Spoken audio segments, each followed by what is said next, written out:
What's up, guys? Welcome back to the channel. Thank you guys for tuning in on today's video. Today we're going to be finishing up the installation of our traction bars. That's right, we already got them back from Powdercoat, and I was thinking about it, and I figured I would make a full video on completing this installation, and some tips and tricks, and how to set them, and basically everything that you need to know if you're going to build your own set of track bars. So yeah, they're back from Powdercoat. You can see what color we picked. Let's flip the camera around and show you these things. So we did get the bars powder-coated white to kind of match the truck here. We've got our joints in the fronts and the backs here. We did have to go get our hardware. So we've got 5/8 hardware, grade 8 washers, nuts, everything we need for that. And how we have them set right now is they are about 80 inches long in total, from bolt hole to bolt hole. And we've got them threaded in the same amount front and back.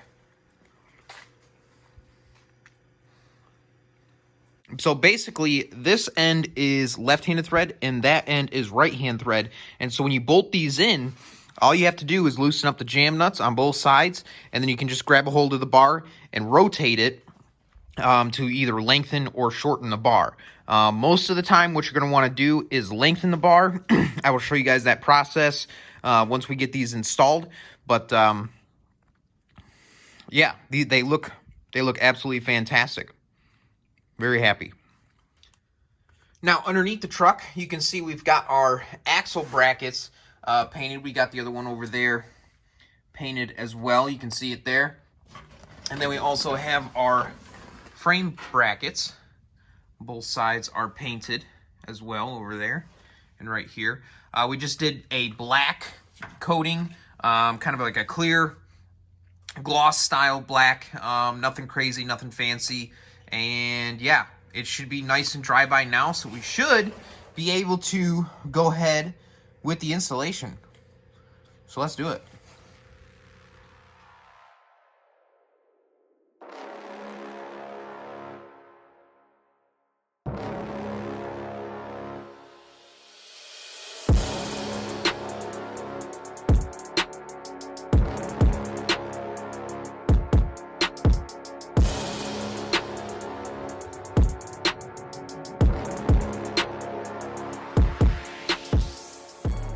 All right, very difficult by yourself, but we got them in.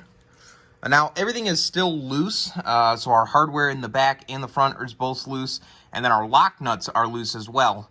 So the first thing we're going to do is tighten up our mounts. So our front and rear mounts, we're going to tighten up those bolts, get those nice and snug, and then we can set the bars. Now when I went in, you'll notice in the video there that I put the rear in first and then lifted up the front, stuck the front in, and then to line the bolt hole up front, just grab a hold of the bar and then turn it one way or another, depending on whether it needs to be lengthened or shortened in order for that bolt hole to line up. So we actually had to lengthen them just a little bit on each side, and then the bolt hole was able to line up. So we can just go ahead and tighten up our hardware now. Another thing I want to mention is we did use anti-seize on the threads. Before we put the joints in, we put a little bit anti-seize on those threads to make it a little bit nicer later down the road, in case we need to do any sort of adjustment or just take them off. So, but both lock nuts, front and rear, are backed off for now, and we can go ahead and tighten up our hardware. Let's do it.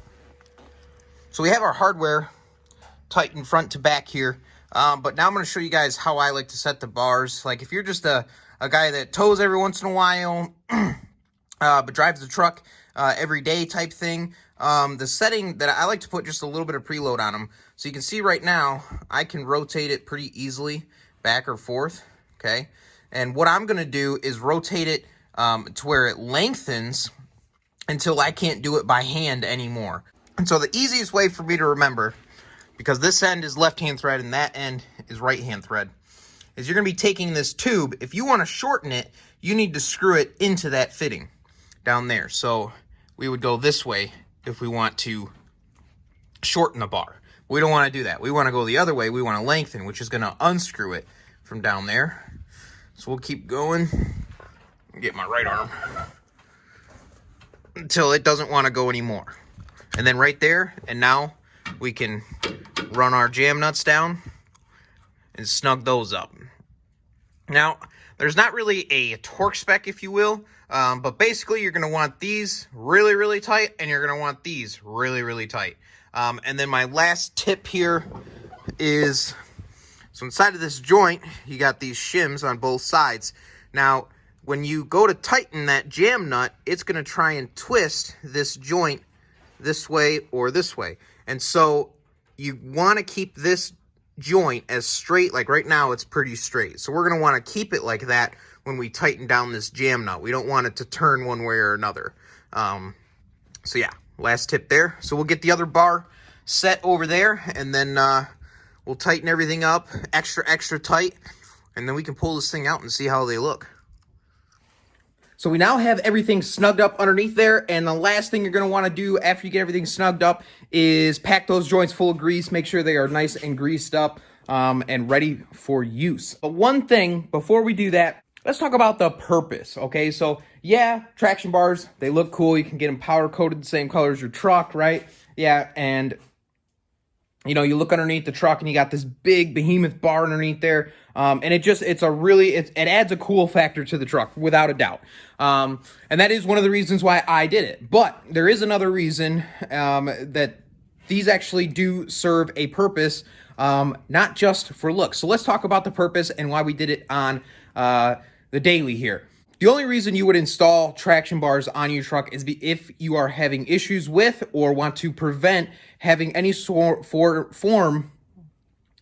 of axle wrap. And basically what that is when you get on the throttle, whether you're hauling something, whether you're racing, just going down the road, going through a mud hole, playing in the snow, whatever it may be, that axle, whenever that power is transferred into that differential, it wants to rotate. So if the tire is rotating forward, that axle is going to lift. That pinion is going to move up. And so what these traction bars are designed to do is you have a point at the frame and you have a point at the axle, and that bar is rock solid, and that's going to keep that axle from wrapping. So if you're lifted like this is, that it's a little bit more prone. If you got like 35-inch tires on your truck or bigger, axle wrap is a little more prone. If you haul with the truck a lot, heavy loads, stuff like that, that can create a lot of axle wrap as well. And what's going to end up happening is you're going to create issues within your differential. It's going to get wore out sooner, and you're going to create issues in the driveline, like the drive shaft and the transfer case. So continuous use like that, eventually signs of the wear and tear are going to show up. So traction bars, yes, they look fantastic, but they serve a really, really important role. And yeah, I'm super stoked. Let's pull the truck out. It's really windy out. Probably not gonna be able to hear anything. But yeah, let's pull this thing out.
Well, guys, drop your comments down below. Let me know what you guys think about how the bars look.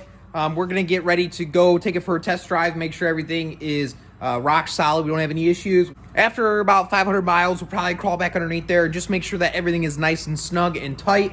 We don't need anything like that coming apart. So, like I said, after about 500 miles, we'll double check everything. But very exciting. We got the bars on, good to go. We're going to go for a drive. Make sure if you guys are new, subscribe.